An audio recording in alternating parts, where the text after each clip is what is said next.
Welcome to the Lesbian Review Podcast. I'm Sheena and I'm thrilled today to be joined by Nita Round. Nita Round is the author of 3 novels. 2 are speculative fiction and the 3rd is a romance novel. So Nita today is joining me today to do our top 10 speculative fiction list.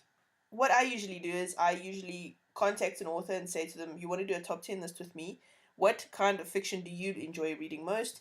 And Nita suggested Spec Fic. And I was like, what a great idea. So Nita, why particularly Spec Fic? Well, it covers all of the fantasy, science fiction, urban fantasy, horror genres. It's pretty broad. And if I'm going to read a book, I want to be elsewhere, not here. And speculative fiction takes me elsewhere. That's really why. Well said. Spec Fic, like you just said, covers a whole range of different subgenres, if you like. So when I was choosing my top 5, I wanted to do a range of books. So I've got an urban fantasy, I've got a supernatural, I've got a horror, I've got a science fiction, and I've got what I term an across-time romance. So we'll get to each of those individually, but I wanted to cover the spectrum, and so that's why I chose the 5 that I chose. So what was your thinking behind your choices? I think I was really thinking more of science fiction, fantasy and urban fantasy. I didn't want to go too far over to horror, which is where I prefer to be, because it overlaps too much with paranormal. And although they're kind of the same, they're not really. So I stayed more towards the fantasy and the science fiction. Otherwise, if I start including all of the horror, then I would be here all week giving a long list of all the stories that really, really ought to be in the top 10, even though there's 100 of them. Okay, cool. So do you want to start then with your first pick? All right, then. I will choose Partners by Melissa Good. It's actually a trilogy, so there's plenty there. It's post-apocalyptic Earth, and it's awesome. Okay, what's it about? After a massive volcanic eruption, the Earth is put into a nuclear winter. It's cloaked in clouds and no sun, so it's a problem to survive, obviously. Seas cover most of the land, except in places of high elevation, and the people that survive live from the sea, and they take their foodstuffs from orbiting set of space stations. We're introduced to Jess Drake, who is an agent for Interforce, a small and exclusive special force organisation. They still possess some technology, and her job is to protect and serve the citizens of the American continent who are in brutal conflict with those of the European continent. The struggle for resources is, again, brutal, and when a rogue agent nearly destroys everything, Interforce decides to trust no one, and instead of providing Jess with a agent that is human or fully human, she's provided with a biological alternative called NM-Dev1. She proves to be very attractive, and Jess and the new agent are swept into a relationship that neither expected. Then they must go out and survive these strange circumstances, which is the world in uproar. That sounds fantastic. It's awesome, it's great. Book 2 is good. So this is a trilogy, you say? There's 3 of them? It is, yes. And they're all good. It's Melissa Good. She writes well. Fantastic. Okay, so the first book on my list, you may have heard of this author. The book is Knight's Sacrifice by this wonderful woman called Nita Round. Right, yes. Okay, so it's an urban fantasy. And while I must be totally honest, I haven't read it yet. It was one of Amy's favourite picks, and you got a favourites badge from her. So I trust Amy's judgment implicitly, and so therefore it has made the first spot on my list. Okay. So I'm going to read the synopsis now. For most people, running a funeral home is a dull and conservative line of work. But when Catherine Samuels inherits the family business, she discovers that it's anything but straightforward. For a start, the dead do not always stay dead. They sit up and they bite. In the strange world, Catherine needs help. And that comes in the form of Cassandra, Cassie, Evans, a heavily armed problem solver, knowledgeable in all things arcane and undead. Cassie, however, hates her posting to Catherine Samuels. Her charge knows nothing of family, her heritage, nor her duty as the sole remaining caretaker of the gate, a sentient construct that guards the way to hell and stops the inhabitants of hell finding their way to the land of the living. Anyone who does not understand the importance of this duty is a liability. Catherine is a liability. except that Cassie finds an unsettling attraction developing between them that she neither expects nor wants. Duty first. There is no room for emotional entanglements, and certainly not with a woman who rejects all that Cassie thinks is important. When Catherine finds herself on the brink of losing everything, Cassie, her family, and even life itself, then she must awaken. She must become the Samuel, the gatekeeper, and guard the way between the living and the dead. To make it safe, she must travel to hell with the warrior she has chosen, and there, if they survive, she must heal the problems of the gate before all hell breaks loose. Ooh. Sounds awesome. I must buy it. Indeed. Okay, so what's your second pick? All right. The second one is Iron and Velvet by Alexis Hall. And there is also a sequel to that one called Shadow and Dreams. There's possibly going to be a third one, but I haven't come across that one yet. It starts with saying, "My name is Kate Kane. When an 800-year-old vampire prince came to me with a case, I should have told her no. But I've always been a sucker for a femme fatale. It always goes the same. You move too fast, you get in too deep, and before you know it, someone winds up dead. Last time it was my partner. This time it could be me. Yesterday a werewolf was murdered outside the Velvet, the nighttime playground of one of the most powerful vampires in England. Now half the monsters in London are at each other's throats, the other half are trying to get in my pants, the witch queen will protect her own, the wolves are out for vengeance, and the vampires are out for, blood." Fantastic.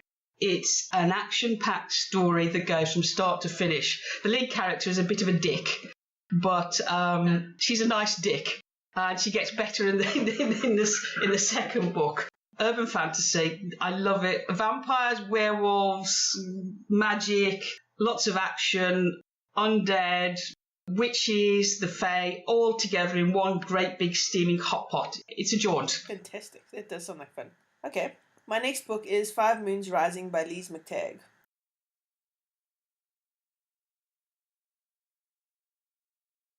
Unknown to regular citizens, nightmarish creatures lurk in the dark underbelly of human civilization. The presence of these supernormals, supras, werewolves, vampires, demons, is a closely guarded government secret, as is the existence of a cadre of specially engineered hunters charged with exterminating them. Codenamed Malice, Hunter Mary Alice Nolan was genetically modified and rigorously trained to use her great strength, heightened senses, and killer instincts to track and eliminate supras who prey on the innocent. A loner by choice, her only real link to the human world is a close connection to her mother and sister, until the unthinkable happens. Rory Sampson has been a werewolf for more than a century and is comfortably situated as the beta of her peaceful pack, until she's betrayed by the woman she loves and an evil outsider massacres her alpha and his most loyal followers. Barely escaping with her life, Rory is forced to tread the perilous path of a lone wolf while vowing vengeance against the usurper and his minions. Although these two powerful women should rightfully despise each other, fate will soon compel them to join forces on a dangerous quest to avenge their loved ones. I haven't read 5 Moons yet. I read the first 2-3 chapters, but I had to put it down to get on with other stuff. It's a fantastic book. Lise is arguably one of my favourite authors. She writes very well. She does. Okay, cool. What's your next book? Dragon Oak, The Complete History of Castellir by Sam Farron. I chose this one because this is high fantasy. Of all the spec fics, high fantasy is my thing. I love fantasy. Give me elves and magic and dragons, and that's it. Forget me for a while. Dragon Oak. There's 3 books in the series. I do like my trilogies. I mentioned only the one, but I've read book 2, which is awesome, and book 3 is waiting to be read. But anyway, the first one is Dragon Oak. It says, after being exiled to the farmland around her village, Rowan Northwood takes the only chance at freedom she might ever get. She runs away with a passing night and doesn't look back. The woman cares nothing for Rowan's company, yet she's the first person who isn't repulsed by the powers that burn within her. Rowan soon learns that the scope of their journey is more than a desperate grasp at adventure. She breaks away from the weighty judgment of her village and has no choice but to abandon her kingdom altogether. So Items Past takes them to Castellir, a young country draped in the shadow of its long-dead queen, a woman who has all tusks and claws and great spiralling horns. Hiding her necromancy is no longer Rowan's greatest challenge, and what hounds them across kingdoms and through mountains is already 1,500 years in the making. I think I'd hardly put the book down once I started it. How long is this book? Oh, it's a big one. Because it sounds like quite an epic story, so you'd have to have a big book to fit all that in. Yeah, well, you don't notice on Kindle though, do you? It's true, hey? Although I like tracking my little percentage, like how far I am. I also admit I do too. And I get quite depressed if it doesn't move fast enough for me, because I'm like, what's wrong with me? Why can't I read fast anymore? And then only to discover it's like a 600-page book, and I'm like, oh, never mind. Yes. Okay, so my next one is a horror. It's Dark Dreamer by Jennifer Fulton. Best-selling horror author Ro Devlin has had 2 flops in a row and keeps falling in love with straight women. Seeking inspiration and a fresh start, she abandons life in Manhattan for an old Victorian house in Maine. But Dark Harbour Cottage is a far cry from the tranquil writing environment she envisioned. For a start, the place is haunted, and the ghost is none too friendly. To make life even more difficult, her neighbours are a huge distraction. The Temple twins, Phoebe and Cora, are identical and profoundly alluring. Ro is soon under their spell, unable to decide which of the two she is more in love with. Just when it seems things can't get any worse, she finds herself embroiled in a mystery more bizarre and frightening than anything she's ever written. Intrigue, passion, and suspense combine in this taut paranormal thriller/romance. This is such a brilliant book. And there's twins. There's twins, Nita. Sexy twins. Are twins a thing? Twins should totally be a thing. Only if you're this filling in the sandwich. Well, exactly, right?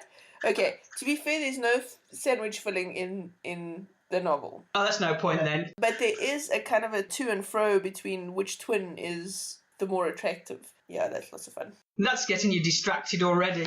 Very much so. It's all your fault. I have a bad effect, apparently. Okay, so what is this now? The fourth one. The fourth one, Burning Sun's Conflagration. This is book 1 in a trilogy.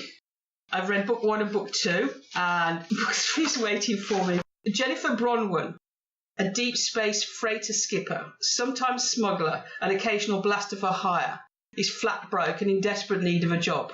With her bills mounting and her ship one unlucky micro-meteorite collision away from the scrap heap, she's offered a lucrative contract for a risky heist.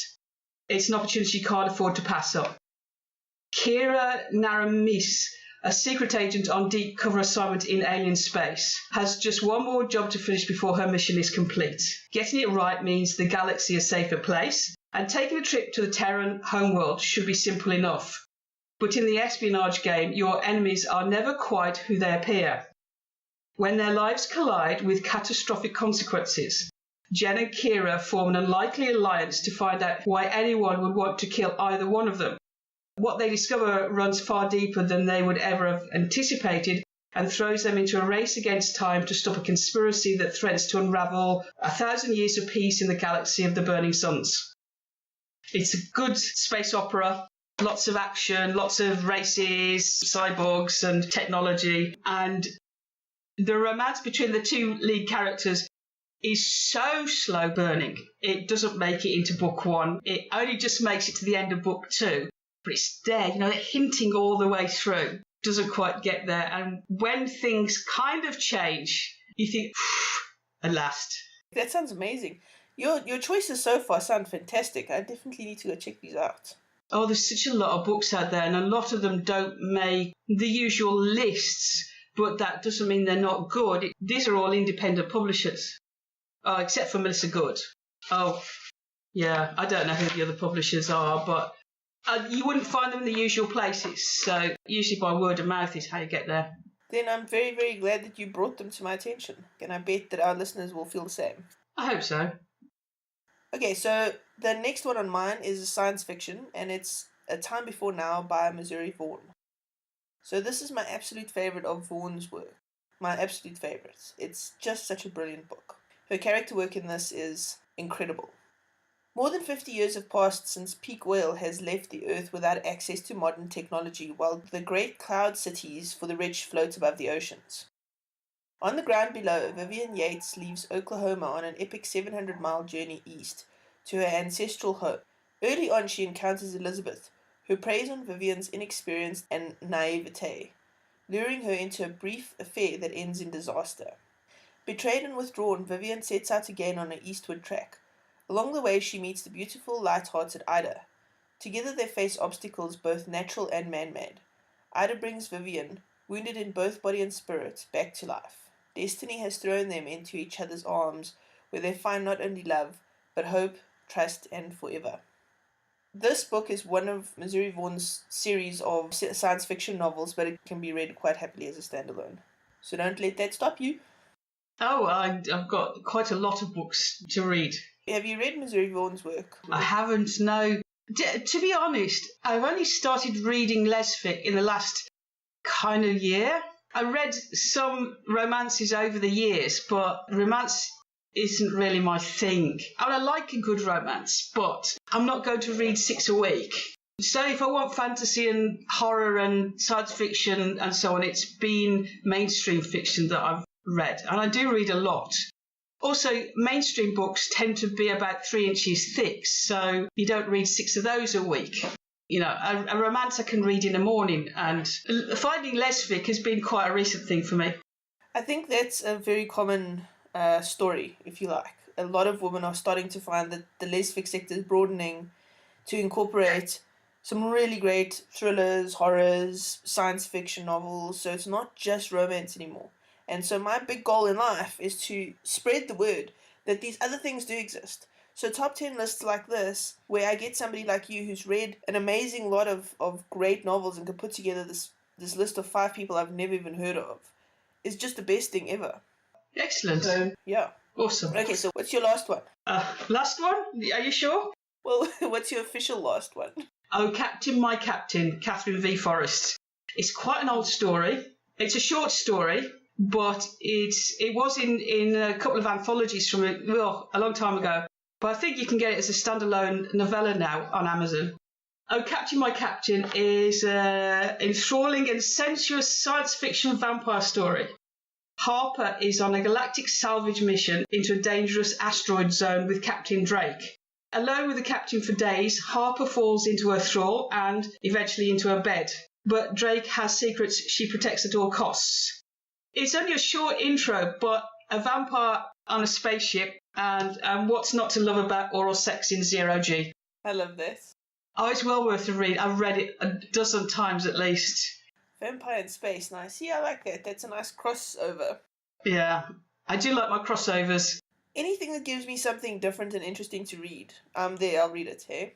Yeah, this is worth reading. And it's many years old now, but it still stands the test of time. It's still good in its own right. I'm not a stickler for only promoting new stuff, because I don't think it works that way. I think the older stuff can still be really good. And in fact, my last one is Christabel by Karen Cormaker. That was written yonks ago. Indeed. So Christabel by Karen Cormaker is an across-time romance. The reason I added across-time to Spec Fic is because there's a bit of magic to it. There's something unusual and supernaturally kind of going on when you can have characters that have multiple lives, or a story that goes across time frames.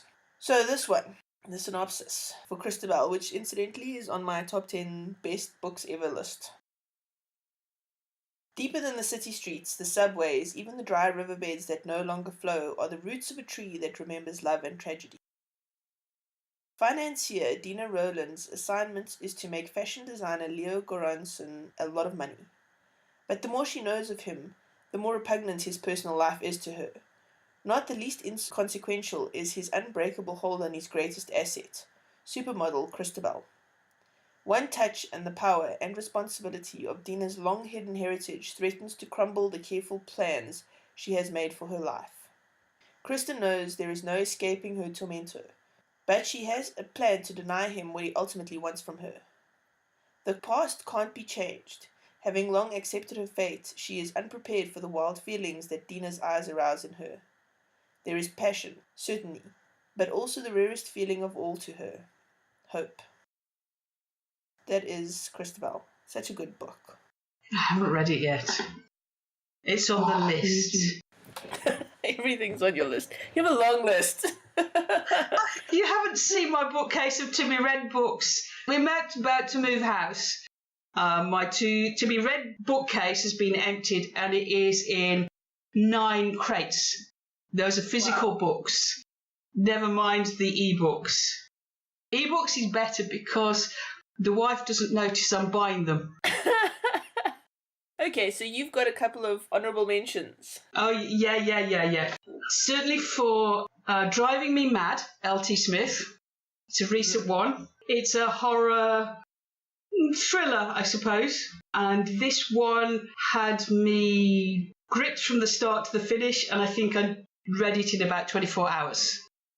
And I didn't put it down. It's a good job I don't go to work, really, isn't it? For Rebecca Gibson, her journey to work convention will be one she'll never forget. After driving around for 4 hours, she stops to ask for direction at an isolated house on the outskirts of Kirklandby in Derbyshire. Her initial meeting with the house's attractive owner, Annabel Howell, seems strange and unsettling. But at her hostess's insistence, Rebecca spends the night. Cassie. Plagued by nightmares, Rebecca senses that her dream world has blended with what she believes is reality. When she leaves the next day, her life has changed. Can Rebecca solve a mystery that has been haunting her family for over 60 years? Will she find love along the way, or will events drive her mad? It's a ghost story with a thriller, and it's quite hot in places as well. So you're back to sex. So mustn't get that out. And one final mention for Keeper of the Dawn, Diana Gunn. I haven't written down anything, but it's another high fantasy with magic and adventure. Okay, so Nita, what is important for you in a good spec fic novel? Gosh, now that's a question. It must be engaging, interesting. An interesting twist on an old idea works well, but if it's the same as everything else, then it's just ordinary. It must offer something different or be written in a style that's so engaging you don't want to put the book down. If I don't put it down, then it's awesome. But I think that's true of any story, really. I think absolutely right. Well said. All right, so where can people find you when they decide that you're awesome and they need to follow you on social media and stalk you on your website? Well, I'm on Facebook, obviously, and Twitter, and I have a website, which is www.nitaround.com. And on Twitter, you are at IncognitaRound. Yes. On Facebook, you are NitaRound01. That's me, the only one Nita Round. Okay, so look out for the links in the show notes, and you can go stalk Nita to your heart's content. Nita, if people were to start with one of your books, which one would you recommend? If you want a romance, obviously Fresh Start. 2 characters. One is recovering from a broken heart and escapes London to go and live back in a small town where she can hide away from women. She's obviously very, very sad. There she meets another young lady who works in a bar, and she also wants to escape, but she doesn't know how to. And when they get together, they find a way to get away from their own lives and their own past together. Our second book is The Ghost of Emily Tapper. It is the ghost of a young woman long past who haunts a lord. Emma Blewett discovers she is the inheritor of a small house and a family feud way out in the country. And there she meets the good lord, Maggie Durrant, who is the other side of the family feud. Okay. Thank you so much for joining me today, Nita. It's been a pleasure. Thank you, Sheena, for having me here. You've been listening to the Lesbian Review Podcast. I'm Sheena, and Nita Round has joined me today. You can find links to the books we've discussed in the show notes. Come join us on Facebook at the Lesbian Talk Show chat group. Don't forget to rate this podcast and subscribe. You can find this and more exciting shows by looking for the Lesbian Talk Show on iTunes, Podbean, or Stitcher. Bye-bye. Bye-bye. Nita's the author of 2 speculative fiction novels, and her third, a romance novel, will be released soon. When are we expecting that, Nita? The romance is already out. It is? Yeah. Oh, let me redo that then. So... Okay. Sorry, I'm trying to read what the hell my note says here. Oh, I hate talking about my books. Cam, this is good marketing for you. I know, but I'm just crap at it. I'd rather hide in the corner and just write another book. Yeah. I've got Steampunk coming out next year.